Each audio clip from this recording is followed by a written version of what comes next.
are the leading hardware firm which design and develop the hardware IoT products for startup. We also offer a lot of other services so that they can bring all your idea into a real-life product. We actually will handle all the technical design and challenges, which allow all the startup focus on all the innovation and creating groundbreaking products to solve a lot of real-world problems. We actually offer a whole bunch of service.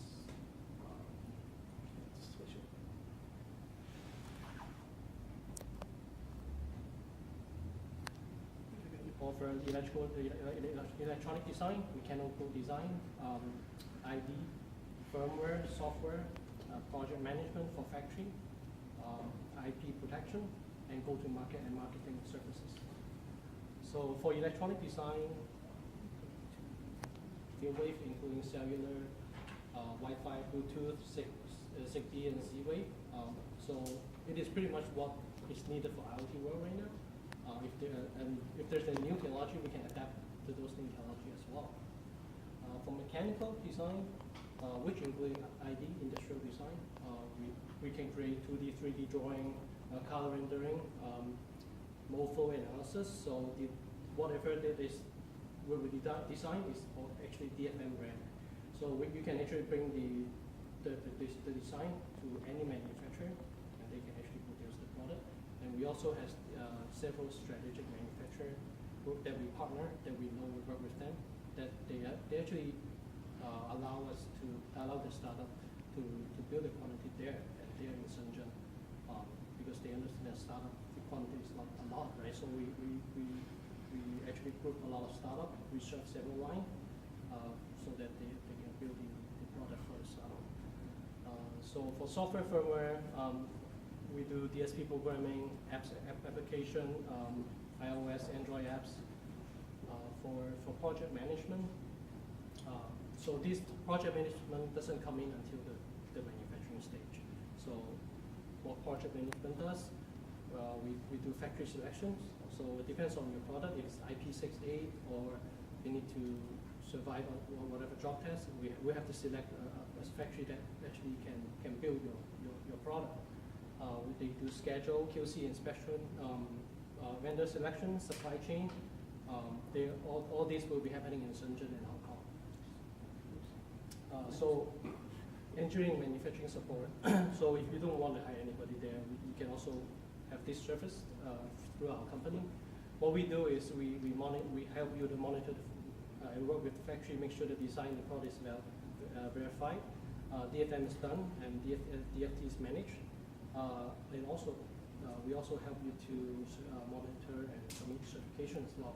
There's CE, UL, RoHS, any certification to a special country, we can help doing those. Next one is so this IP protection is a new service that we offer for the clients. Pretty much, if a client has an idea they want to protect it, we can offer the service. If the idea or the design has some infringement to existing IP, we can actually help you to design something that work around it or create a new idea to produce a product. Next one is the go-to-market. So this one is a new service as well. The focus is the Asia market. So if anyone need help to sell their product in Asia market, for example, Walmart China, Costco China, or any Asian distribution channel, we can help doing this kind of service. So the product development plan is pretty simple. The left side, the left box is the prototyping and doing the actual hardware and make sure it's manufacturable. The right side is whatever the project management and the factory management service that we offer. I don't think we need to. Perfect. So these are the recent projects that we have already done. Mostly IoT product, some fitness product. This one is the fitness product. This one is actually wearable for musicians. There's pill drill for medication reminder, the light box, and the typewriter. Don't ask me why Tom Hanks like it, but there's a media storage, Bluetooth equalizer, and the power is a GPS and for the Fitbit thing. So these are some of the past products that we have done for the clients. And I'm located in Waterloo. All the R&D is done in Shenzhen, and I will be the counterpart. They're working locally with all the Ontario, Canada clients. Thank you. Well, that was fantastic.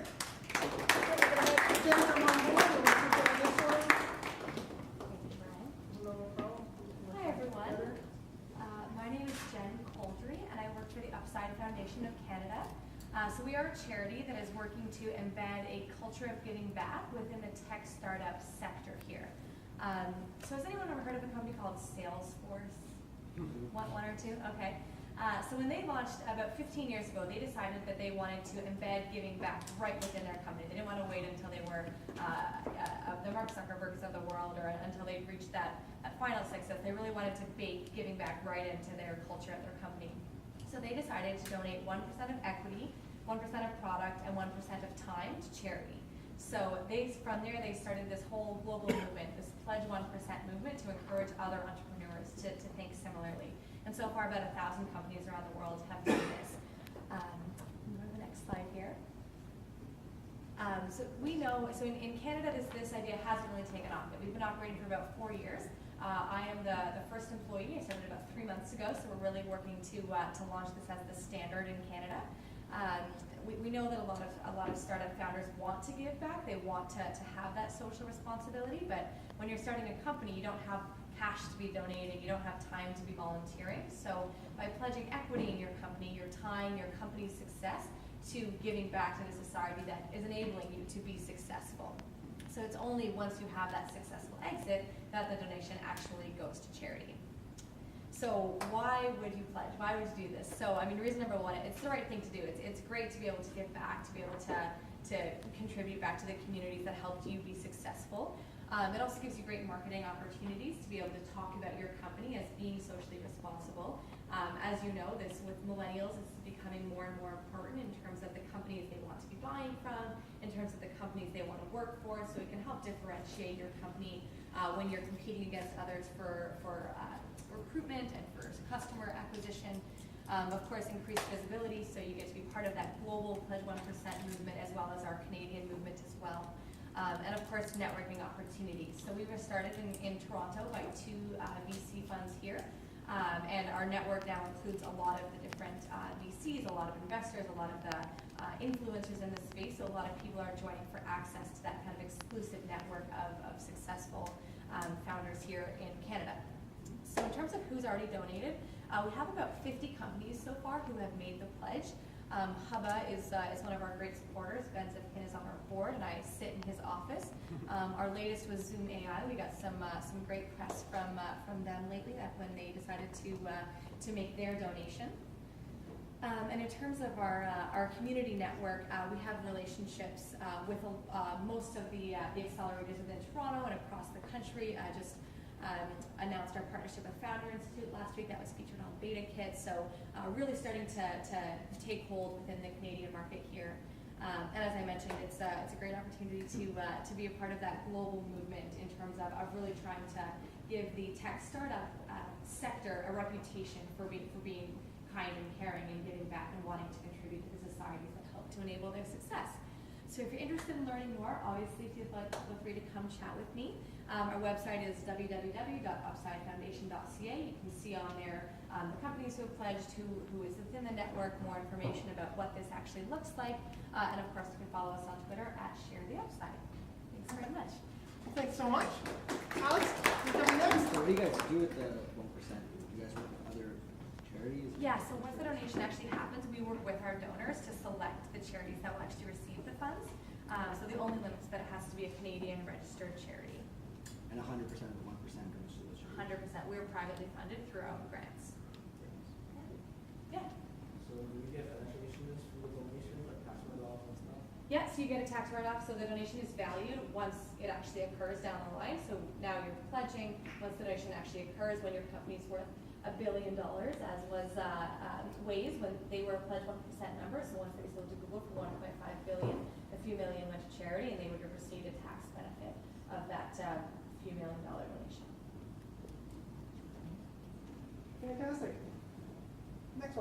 Hi there. My name's Alex, and I'm a financial advisor, and I specialize in helping small businesses. Basically, I'm a nerd from way back. I read tax law for fun. I'm marrying an engineer. So this is A, my sort of people.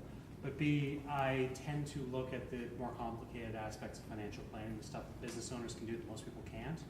And there's a lot of crazy things that can be done, a lot of ways to save on taxes, a lot of ways to structure your finances and make your the financial side of your business more successful, lower costs, higher money in your pocket.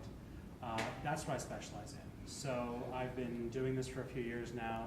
I've helped a lot of small businesses so far, and I'd like to help you guys. And since she was talking about charity, a couple of notes on that.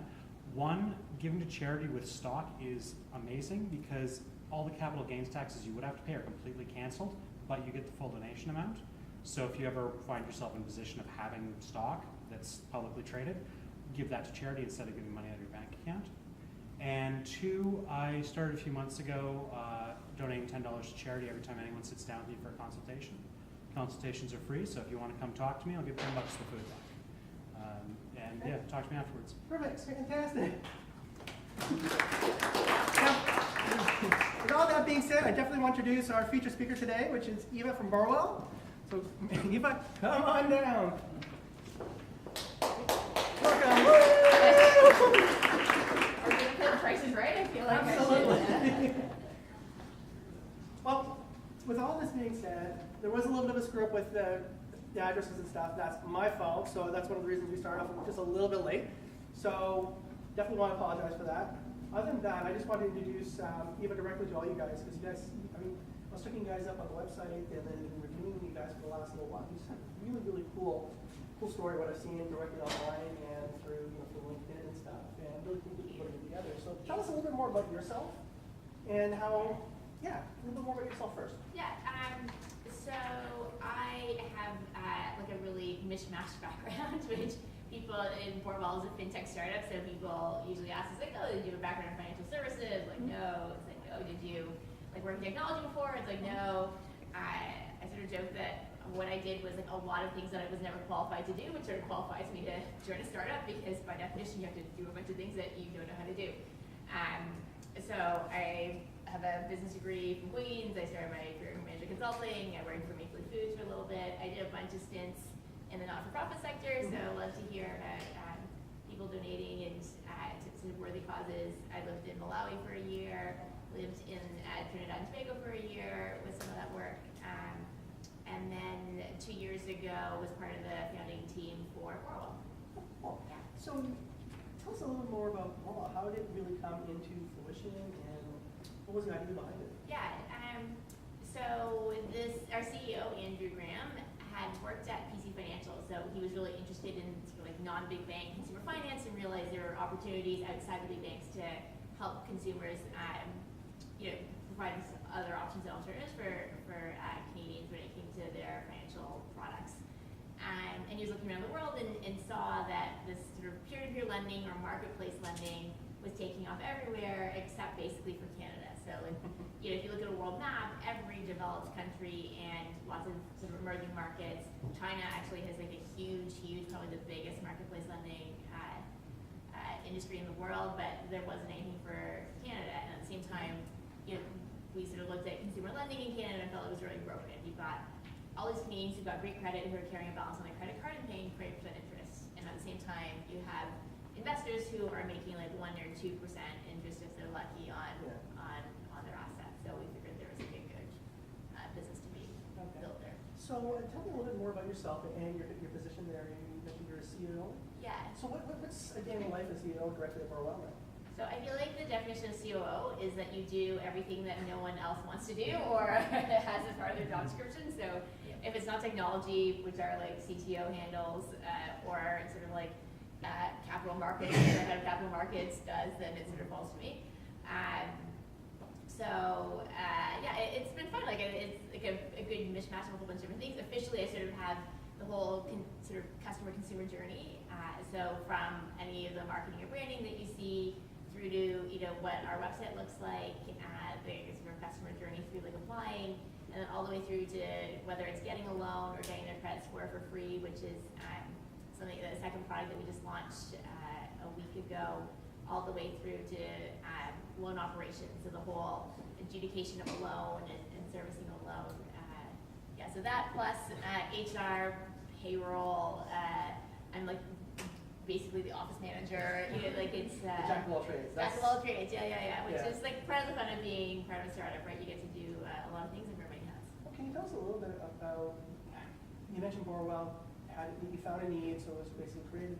So a little bit about the team, how you got Borrowell created, and then a little bit after, why, let me just start to step back.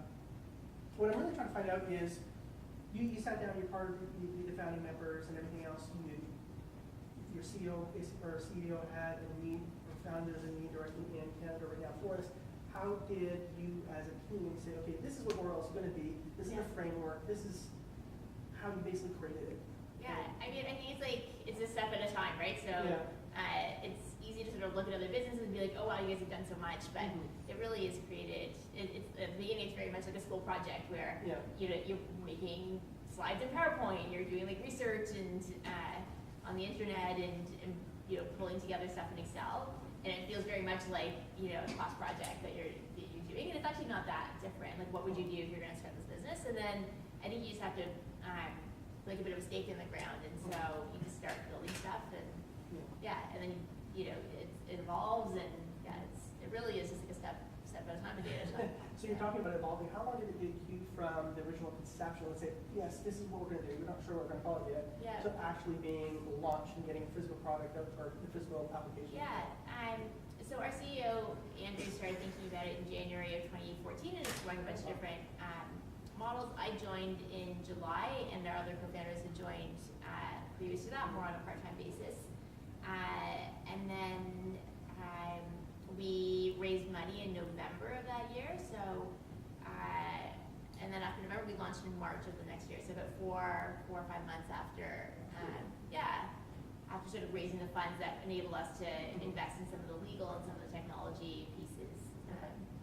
So when you guys were originally thinking about your product, how long did it take you to create your MVP when you first started off? So again, you had this grandiose maybe plan of what you really wanted to have, and then you sat back down either with the engineers or with your developers and go, let's start off with this first, and then let's gradually start bringing this stuff on. Yeah, no, there's 4.5 months. So basically, like getting the financing in November, and then we didn't have developers, I think it was our CTO, and we actually outsourced a lot of the development for the MVP. Okay. Yeah. So when it comes down to creating your product, what was the biggest challenge you had? Again, you're in the fintech space. Yeah. So what was the biggest challenge you had directly within fintech that you normally wouldn't have in another, let's say, startup? Yeah, I think like one of the big things for fintech is customer acquisition and trust. I mean, customer acquisition, I guess, is true for everything, but like I think especially in fintech, Canadians are just so used to their 5 big banks.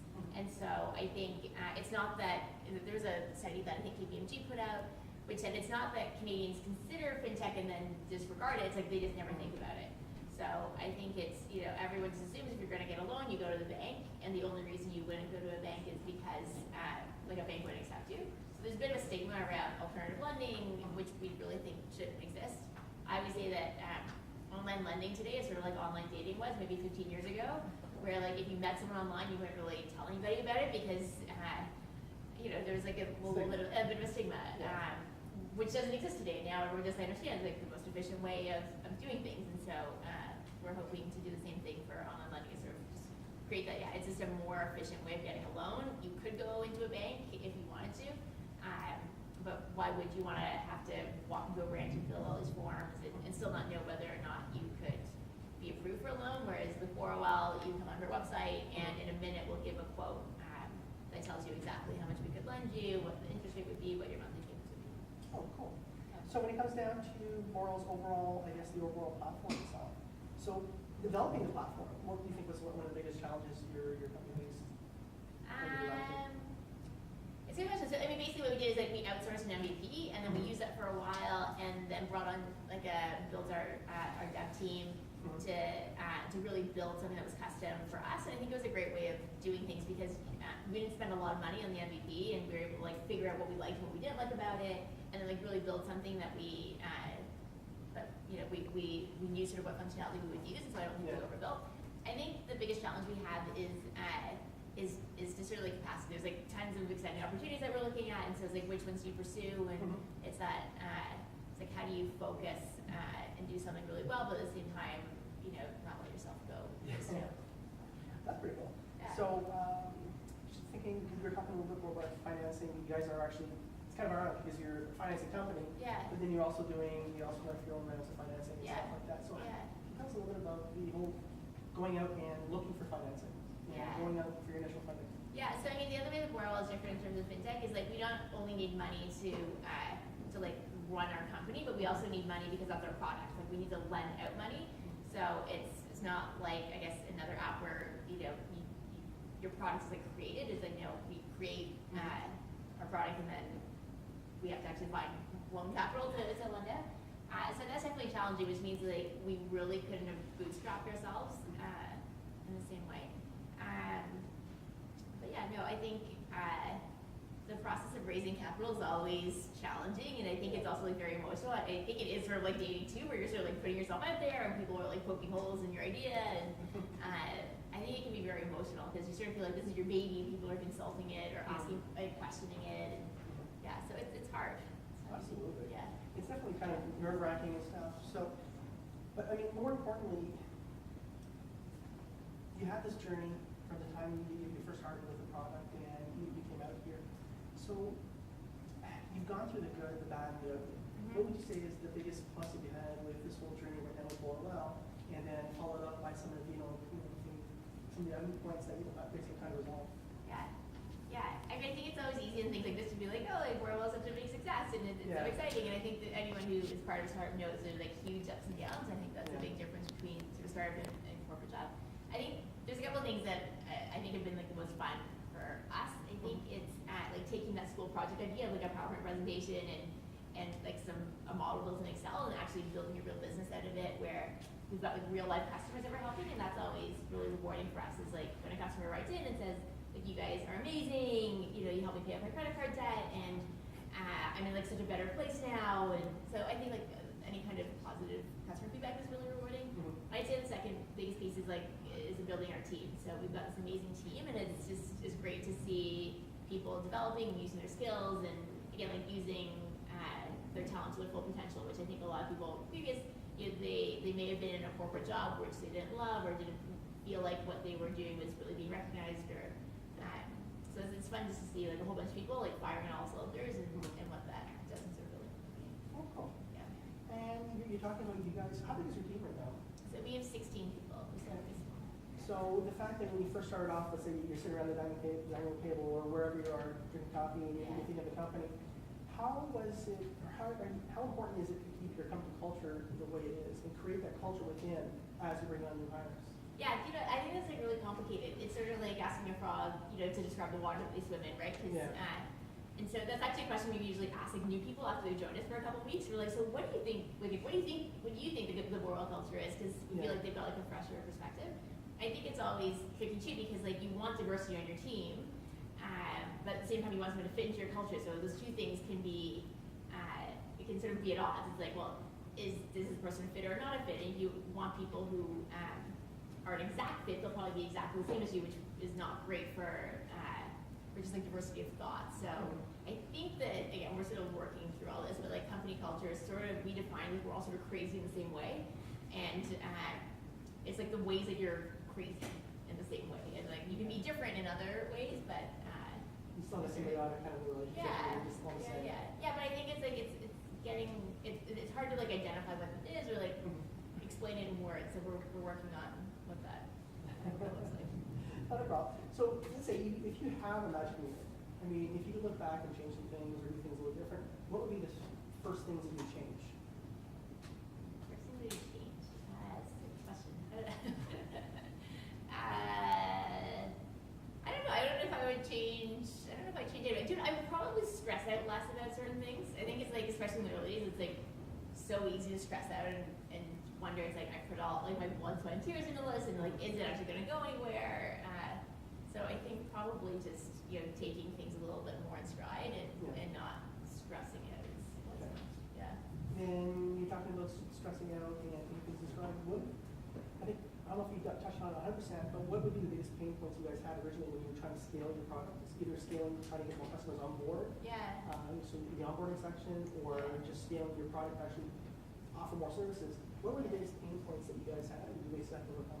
Yeah, I mean, I think definitely getting the word out to Canadians about like who we are is really tricky. It's just like, it's sort of weird because we offer loans online, but we sort of don't want the kind of people that typically look for loans online, because we deal with prime quality consumers, and usually the people who are like really desperate looking for loans online, we actually can't help.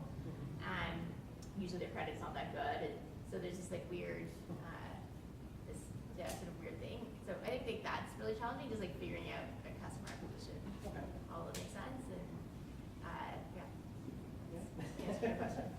Was there any other pain points, let's say, when you're trying to bring customers on board by themselves? I mean, Yeah, no, I think another pain point is like when we're online, like doing, like verifying someone's identity that they are who they say they are, because there's so many fraudsters. When you're giving money out online, you're gonna have like tons of people coming and trying to like pretend to be someone they're not, and try to get money from you. So that's like a big piece, is like approving more good people and declining more bad people, and you don't want to be like overly stringent, because there's gonna be lots of good people that you turn down. So I think like that whole piece is tricky for us. you mentioned before the fact that you're an online company, more or less, and you're advertising online. Yeah. Can you tell us more about how you go about obviously advertising online? So what was your process? And Yeah. So we're, for example, like a number of different channels. I think Facebook has actually been really great for us, because it's enabled us to be able to have the conversations one-on-one with Canadians. So like we'll put an ad up saying like pay off your credit card, like get a quote, an instant quote online for a loan up to whatever, and someone read like, this is a scam, and then walks around and like, no, we're not a scam. Like check out this like news article those were written about us. Check out like this other stuff. And so it's been cool to be able to like see the conversation, and like customers will pipe in, or someone else will help out. So it's different from like a normal ad where people can just ignore it. Like I think there's more opportunity to interact. So so like the interaction part. yeah, for sure. So you mentioned right now you've launched new free initiatives. Yeah. What's on the, let's say, what's coming down the pipe, if you're able to say, Yeah. and what's new for Borrowell coming down? Yeah, so I don't know if you guys know, I have a little card, so I'll hand them out. But like, we did just launch a second big product like 3 weeks ago, so maybe give us like a few months to like figure it out. I'll pass it out. So we became the first company in Canada to offer Canadians their credit scores for free. Nice. So that's been like super exciting for us. We had many long talks with Equifax, the credit bureau.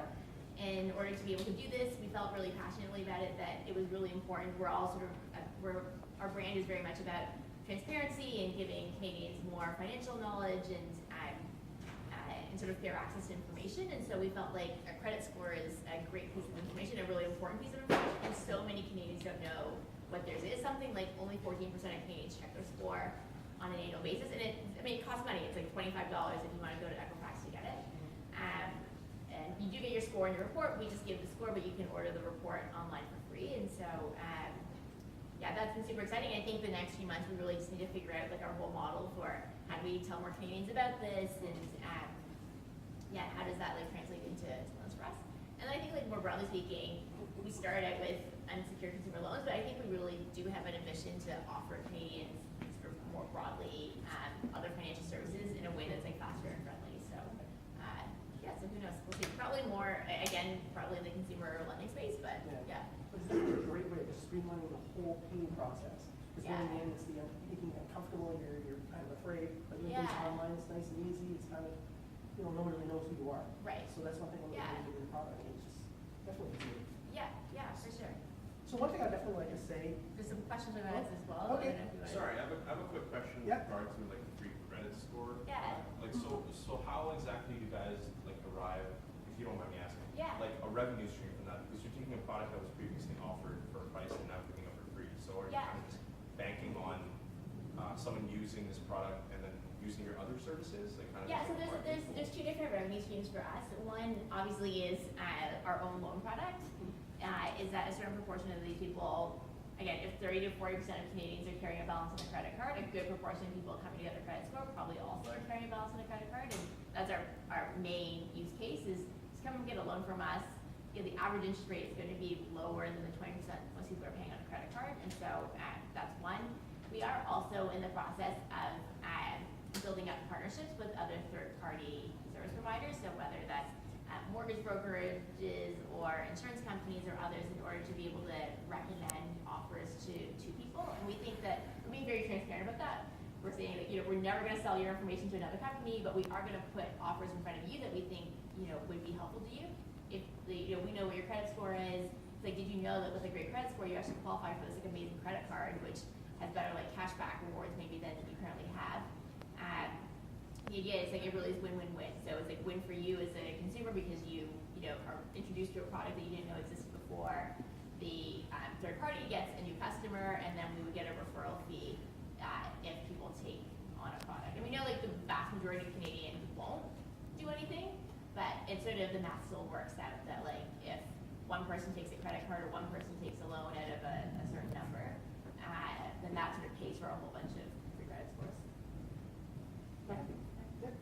So you started off by saying that you noticed that there was people holding credit card balances of 20%, people making 1 to 2% returns. Yeah. Are you offering investment products, or are you planning to offer investment products as well? Yeah, so the investment side is really, it's not individuals in Canada, unfortunately, that are able to sort of invest in the loans, but it is institutional people. So the way we're a marketplace, we're a platform, so basically we have borrowers on one side and then investors who are providing the loan capital on the other.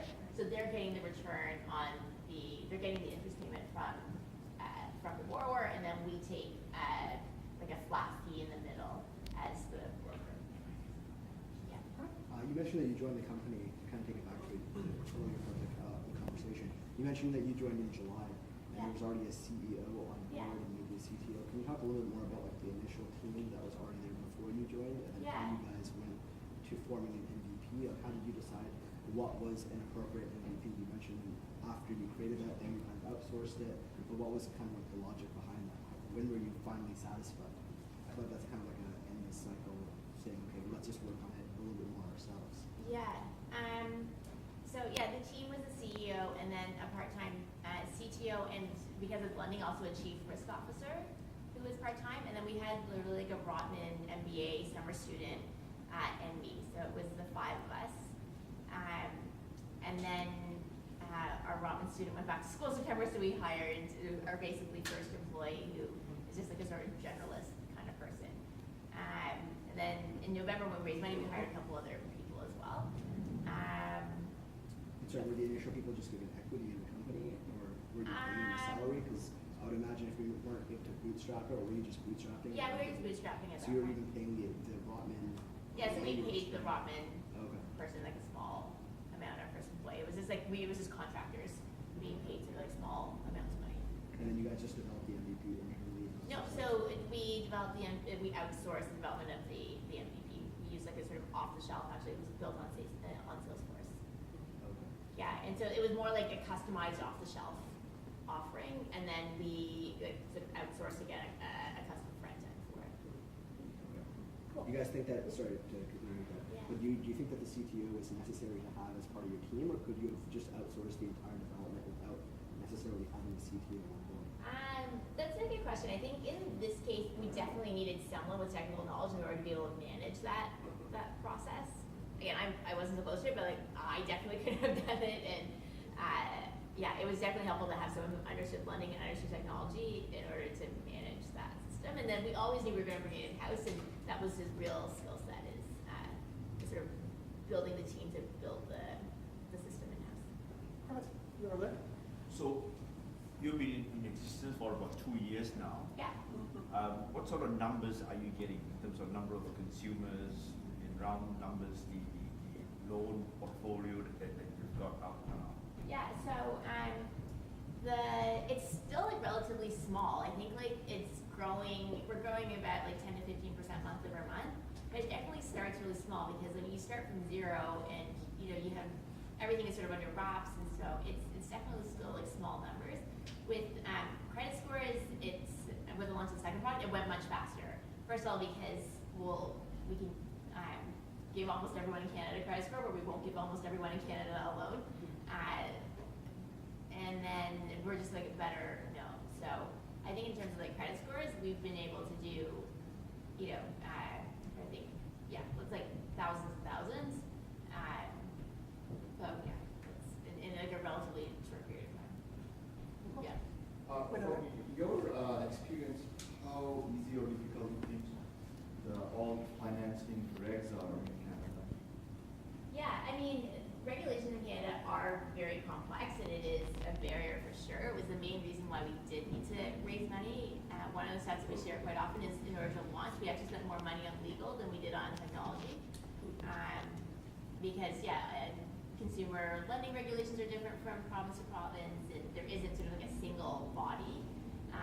It's like multiple pieces of legislation, and they all differ province by province. So that's definitely a huge piece, and I think in fintech, right, like whenever you're dealing with sort of financial things, like all that has to be right, and it does cost a lot of money. Do you lend in all provinces?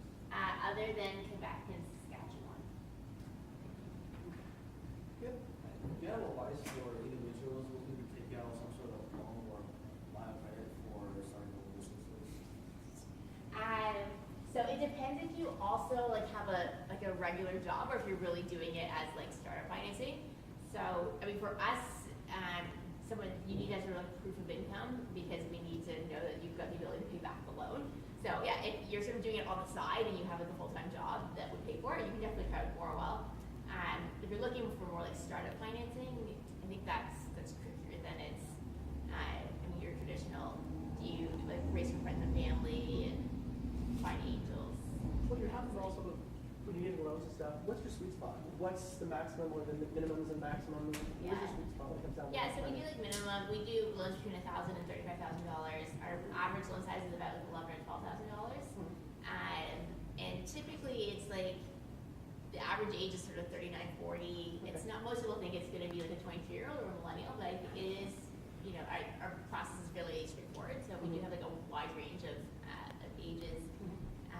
But yeah, like again, the primary sort of use case that we are promoting is PF credit card, but we have lots of people take loans for home improvement or for a wedding, you know, like to take a course, to like for small business financing as well. Like there's a whole range. Basically, people can use it's an unsecured loan, so people can use it for whatever purpose they want. Okay. And before I go to another question, is how long do you normally take for I guess with the ideal client, what's the normal payoff period?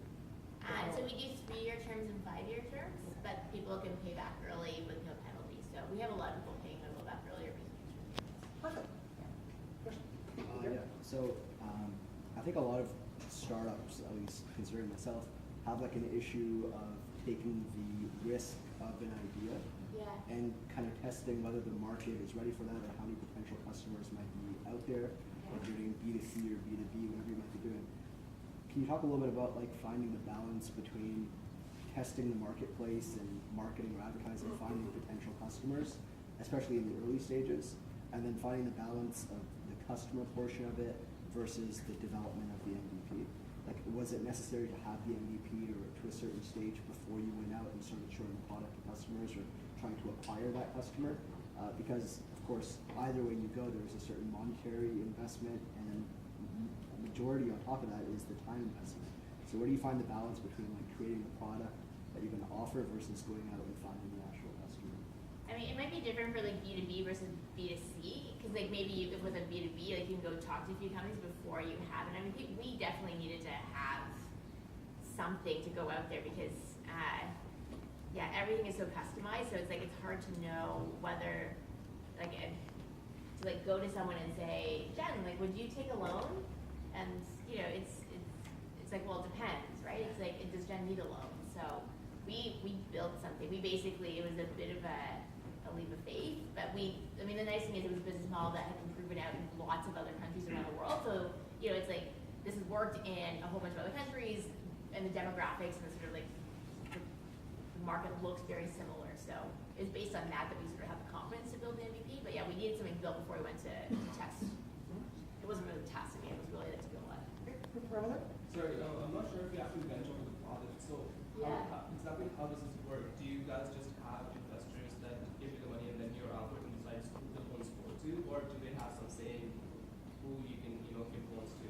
Yeah, so at this point, all of our investors like understand our underwriting model. So they agree that like any loan that we generate, they apply. And so they don't at this point pick and choose. I think at some point we may have like some lower risk investors and some higher risk, higher return investors who say, oh no, I only want people that look like this, I only want people that look like that. But at this point they've all sort of said they'll take whatever we originate. So they just get like a return that every investor would get. Is it just the same return for every investor? No, it's not, because it works basically as I guess every investor who's like part of the same pool of funds would get the same return because they get split. But we do have we'll like exhaust one pool and then we'll switch to another one. And they're literally buying all the loans from, like if you've got one investor pool for the month of July, they'll literally get every consumer loan that that goes out in July, and whatever the interest rate is and however many payments they make, and if they miss a payment then they don't get their payment, it's really the loan capital provider that takes all the risk. I think that kind of leads into another thing too. So how does liability work? What happens in case of a default? Does the investor lose the money, or do you guys have some? Yeah, no, the investor loses the money, but we've built in, again, because there's so much big data that underlies it, so they know it's like someone with this credit score that looks like this is going to get this interest rate, this is the predicted default rate, this is like a stress default rate, this is like the fee that Borrowell takes, and so we're projecting like a high single-digit return, but that's why the average interest rate is like 11%, but there's going to be default in that, so it's some of our interest rates are like much higher, but the default rate is much higher, and some of our interest rates are much lower. The lowest interest rate is like 5.6%. So again, the projected defaults there are very low, but that's our average though. Perfect. John? So each consumer, depending on what the credit score are and some criteria, would have varying interest rates. Yeah. So you're saying the average is 5%? The average is around 11%. 11. Yeah, 11. And the lowest would be about 5 to 6%. Yeah, that's right. And it can get as much as? So we go into the mid-20s. Any other questions? Oh, perfect. So how is it different from, let's say, a PC Financial that gives you a loan? When like you go into the bank and they do a credit score check and then they give you a loan. So how is it any different from that? Yeah. So I mean, I don't know that PC Financial does loans. Maybe they do. But yeah, other than sort of going into a bank and getting a loan, the real difference is like, again, you could go into a bank, you'd have to fill a bunch of forms. They probably don't tell you right away whether you're approved. You probably have to like send the paperwork away somewhere. You'll probably come back. They'll tell you, maybe them whether you're approved or not. It could be like it's a multi-visit thing just to get your quote, and we do it in a minute online. So you fill in a form. It takes there's like 13 fields or something like that, and we do like an instant Equifax credit check, which doesn't affect your credit score. And we had to add time to it because people were clicking and then seeing their loan offer, and people were like weren't believing it was actually true. It's like, is this really the amount that you're offering? It's like, yeah, it is. It's like, this isn't just sort of like a sample. It's like, no. Like, we've done like a million calculations in the background, but like it happens like that. And so we literally added like a spinner, and we added I think 8 seconds to the processing time, so people would believe that we were presenting them with the real offer. Because I mean, we are saying this is like, we'll lend you a maximum of $20,000, and this is your rate on a 3-year term, this is your rate on a 5-year term, this is the origination fee, this is the monthly payment. And so there's like a lot of calculation that goes into it, but it really is a convenience, and then like the money can be in your account in like 2 days. So it's like everything is online. It takes like maybe 10 minutes in total to do the whole process over the over the course of a day or two. And I think people just want to know. It's like they don't want to go into a bank and potentially be rejected by someone. They want to know whether or not they can borrow, what their rate would be, and then the fact that you put the money in their account in a couple days. So it's really the convenience of being able to do it. Fantastic. Yeah. So you're talking about your algorithms right now in order to identify, who's a good lender, who's not.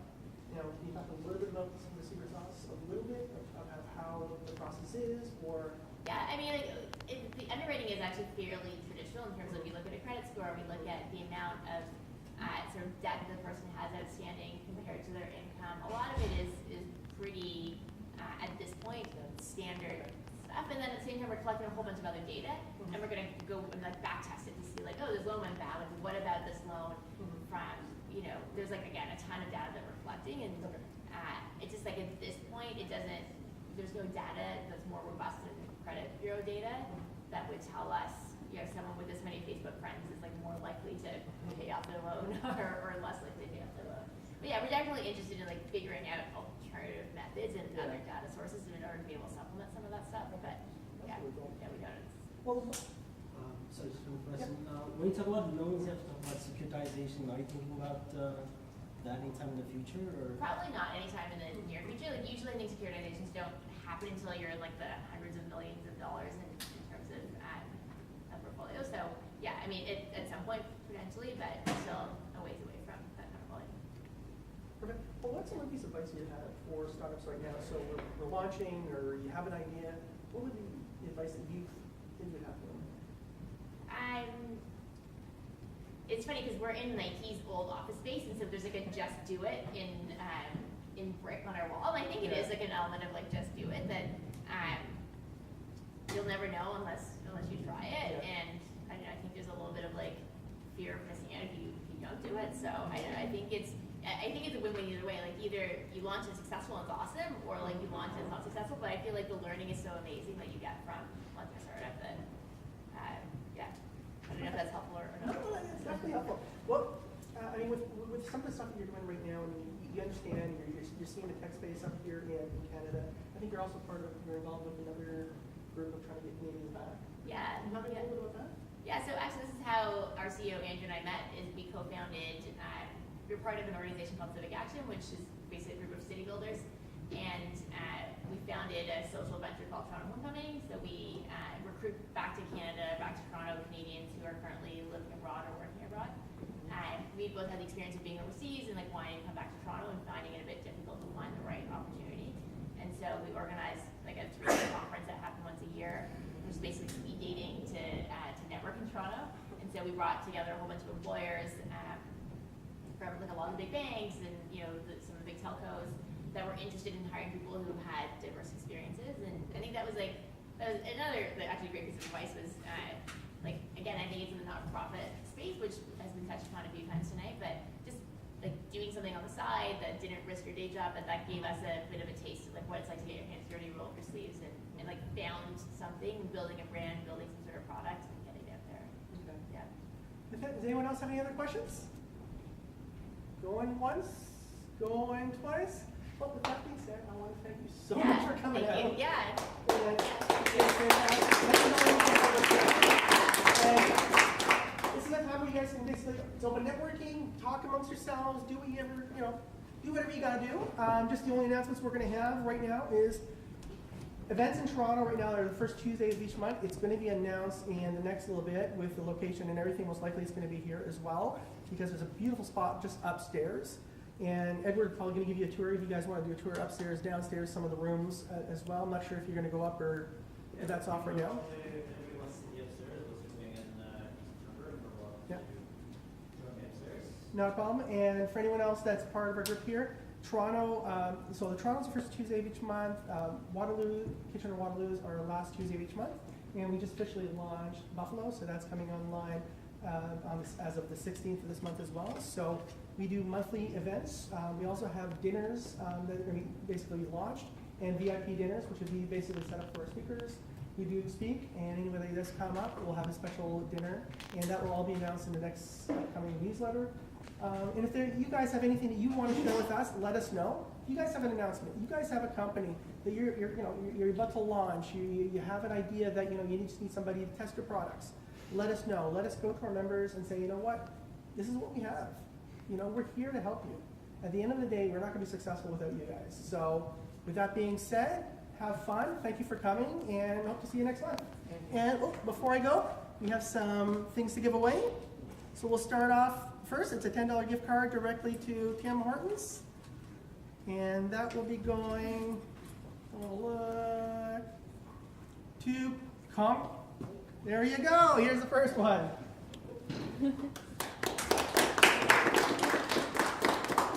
The next gift card's going to be to... If I'm getting stuck, I want to make sure I get the right one. Is there only one? Andre Ordine?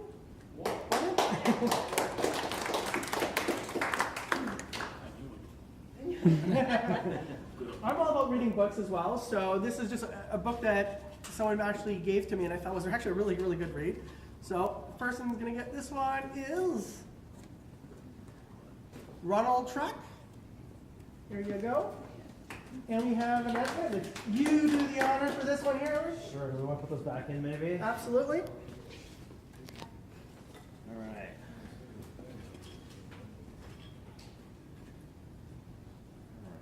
Put my card. So, it's actually my card, which is kind of funny. All right. But, Hong Tan. Yes. So, you were welcome to join us here for 10 different days in the office. If you want to give me your contact information, you're more than welcome to click the system and you can come by. All right. And with that being said, I want to thank everybody, and I want to thank everyone for the space. Thank you so much for hosting us. Thank you. I want to thank Eva over here. Thanks so much for coming out. Yeah, there is. And all our speakers directly. Thank you so much. Hope to see you next month.